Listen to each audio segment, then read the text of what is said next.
এই প্রশ্নটা আমি অনেকবার শুনেছি, ভাই একা থাকে কি খারাপ? না, একা থাকা মোটেও খারাপ নয়। কখনো কখনো একা থাকা আপনার লাইফের বেস্ট ফেজও হতে পারে। আজকের এই ভিডিওতে আমরা জানব the art of being alone, এই বইটার যে সারাংশ। এই বইটার মূল কথা হচ্ছে কিভাবে একাকিত্বকে নিজের গ্রোথ ফেজে পরিবর্তন করবে।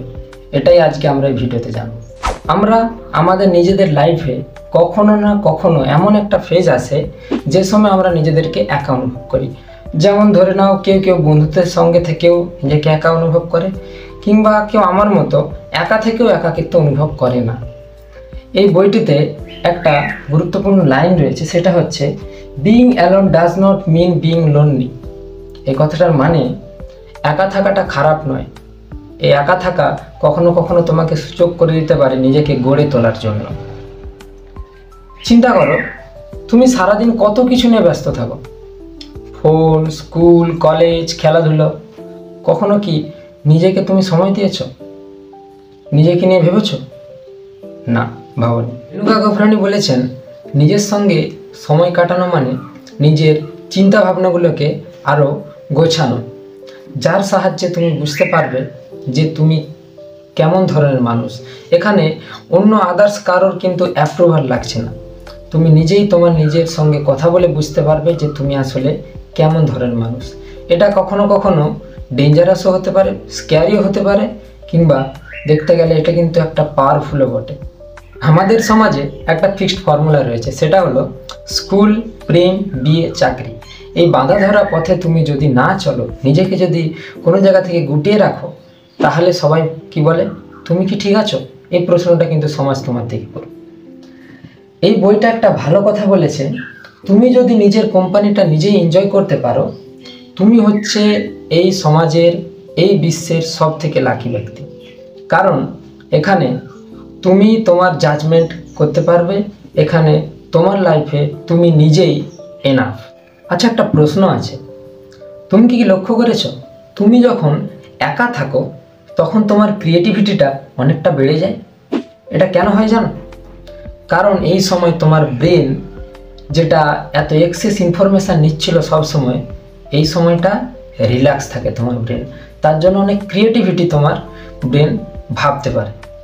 এই জন্য রেণুকা গফরানি বলেছেন, এই যে একা সময়টা, যেই সময় তুমি একা রয়েছো, এই সময় তুমি গান লিখতে পারো, কবিতা বলতে পারো, ছবি আঁকতে পারো, কিংবা আরও নানান রকম কন্টেন্ট ক্রিয়েশনও করতে পারো। আদার্স তোমার যে যা হবি, সেই হবি নিয়ে তুমি কাজ করতে পারো। আর এই যে তুমি এই কাজগুলো করবে, তুমি যখন একটা টিমের সাথে থাকবে, যখন একটা গ্রুপের মধ্যে থাকবে না, এই কাজগুলো তুমি করতে পারবে না। তখন তোমার ক্রিয়েটিভিটিটা একটু হলেও ডাউন হবে। তাই ক্রিয়েটিভিটি বাড়াতে গেলে তুমি একা থাকতে এখন থেকেই শেখো। আচ্ছা, এখনকার সময়ের একটা ফানি দিক বলি। মানুষ একাকিত্ব অনুভব করলে এখন ফেসবুকে স্টোরি লাগায়, ইনস্টাগ্রামে স্টোরি লাগায়, হোয়াটসঅ্যাপে স্ট্যাটাস দেয়। কিন্তু তোমাকে বলি, এটা কিন্তু রিয়েল একাকিত্ব নয়। যে ডিজিটাল একাকিত্ব এবং যে রিয়েল একাকিত্ব, এ দুটো সম্পূর্ণ আলাদা জিনিস। কারণ তুমি ডিজিটাল একাকিত্বে স্ক্রিন আছে তোমার সামনে, তুমি স্ক্রল করছো, সারাদিন স্ক্রল করছো, এরপরে তোমার একাকিত্ব অনুভব করছে, আর তারপরে তুমি স্ট্যাটাস দিচ্ছ, স্টোরি লাগাচ্ছ। কিন্তু রিয়েল একাকিত্ব সেটা নয়।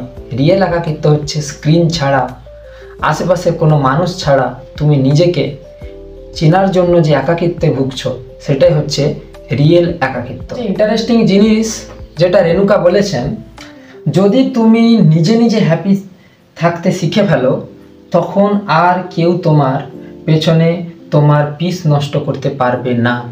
এই কথাটা কিন্তু খুব গুরুত্বপূর্ণ। কারণ তুমি যদি নিজের একাকিত্বটাকে কন্ট্রোল করতে পারো, বাইরের কোনো মানুষ কিন্তু তোমার হ্যাপিনেসকে আঘাত করতে পারবে না। কারণ তুমি জানো, একা থাকে মানে শক্তিশালী হওয়া। আর একা থাকবে তুমি যখন, তখন তোমার হ্যাপিনেসটা কারোর দয়ার উপরে কিন্তু নির্ভর করবে না। এই বইটা ছোট হতে পারে, the art of being alone by Renuka Ghafrani, কিন্তু এই বইটিতে যে লেসনগুলো আমরা পাই, সেটা কিন্তু আমাদের লাইফের মধ্যে একটা বিগ ইম্প্যাক্ট ফেলতে পারে। তুমি যদি এমন একটা লাইফের ফেজে চলো যেখানে তুমি একাকিত্বে ভুগছো, তোমাকে ইমোশনালি কেউ সাপোর্ট করার নেই, তাহলে তুমি এই বইটিকে অবশ্যই একবার পড়তে পারো। আর এই বইটিকে পড়ার পরে তোমার এই বইটি কেমন লাগলো এবং এই বইটি পড়ার পরে তোমার জীবনে কি কি পরিবর্তন এলো, এটি কিন্তু আমার ভিডিওতে কমেন্টে জানাতে একদমই ভুলবে না। আর ভিডিওটি যদি ভালো লেগে থাকে একটা লাইক করবে, এরকম ভিডিও পেতে চাইলে চ্যানেলটিকে সাবস্ক্রাইব করবে। আর যদি এই ভিডিও থেকে তুমি কিছু শিখে থাকো তাহলে কমেন্টে জানাবে। ওকে ফাইন, তাহলে দেখা হচ্ছে নেক্সট ভিডিওতে। ততক্ষণ নিজের একাকিত্বকে উপভোগ করো এবং সেটাকে গ্রোথ ফেজে কনভার্ট করো।